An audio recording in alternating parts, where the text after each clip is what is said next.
ஆந்திர மாநிலத்தில் நேற்று சிறைப்பிடிக்கப்பட்டுள்ள தமிழக தொழிலாளர்கள் தற்போது கடப்பா மாவட்டம் காஜிபேட்டா வனத்துறை அலுவலகத்தில் வைக்கப்பட்டுள்ளனர். இதுகுறித்து அங்குள்ள எமது செய்தியாளர் சுமன் தரும் நேரடி தகவல்களை கேட்கலாம். சுமன், சொல்லுங்க, சிறைப்பிடிக்கப்பட்டுள்ள தமிழக தொழிலாளர்கள் குறித்த விவரங்கள் ஏதாவது இருக்கிறதா? அவர்கள் எந்தெந்த மாவட்டத்தைச் சேர்ந்தவர்கள் என்கின்ற விவரங்கள் இருக்கிறதா? சுமன், நேற்று ஆந்திர மாநிலத்தில் செம்மர வெட்டுவதாக தமிழர்கள், அதாவது 179 தமிழர்களை ஆந்திரா மாநில செம்மர கடத்தல் பிரிவு போலீஸாரும் வனப்பகுதியினரும் அவர்களை பிடித்தனர். அவர்கள் அது மேலும் பார்த்தீங்கன்னா சேலம் மாவட்டத்தில் 104 பேரும், விழுப்புரம் மாவட்டத்தை 62 பேரும், கிருஷ்ணகிரி 7, கடப்பா 1, கோலார் 1, திருவண்ணாமலை பகுதியைச் சேர்ந்தவர் 2 பேரும், மொத்தமாக 179 பேர் இப்பொழுது சிறைப்பிடிப்பு வைக்கப்பட்டுள்ளனர்.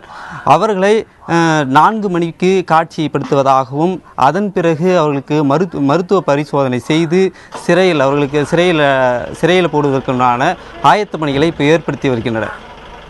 சுமன், இப்போ அங்கே கைது செய்யப்பட்ட தமிழக தொழிலாளர்கள் பற்றி ஆந்திர காவல்துறையினர் என்ன சொல்றாங்க? நேற்று, அதாவது இங்கே ஆந்திரா மாநிலத்தில் செம்மர கடத்தல் பிரிவு தனி போர்ஸ், அதாவது டார்க் போர்ஸ் என்ற ஒரு பிரிவு இருக்கின்றது.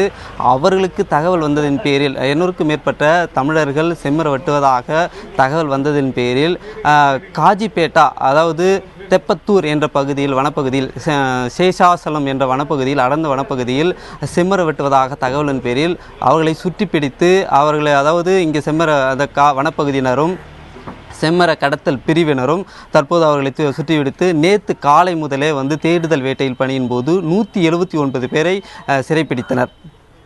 சுமன், இப்போ ஏற்கனவே ஆந்திர சிறையில் செம்மரம் வெட்டியதாக எத்தனை தமிழர்கள் கைது செய்யப்பட்டு அந்த சிறையில் அடைக்கப்பட்டிருக்காங்க? மொத்தமாக 179 பேர் இப்போது சிறைப்பிடிப்பில் வைக்கப்பட்டுள்ளனர்.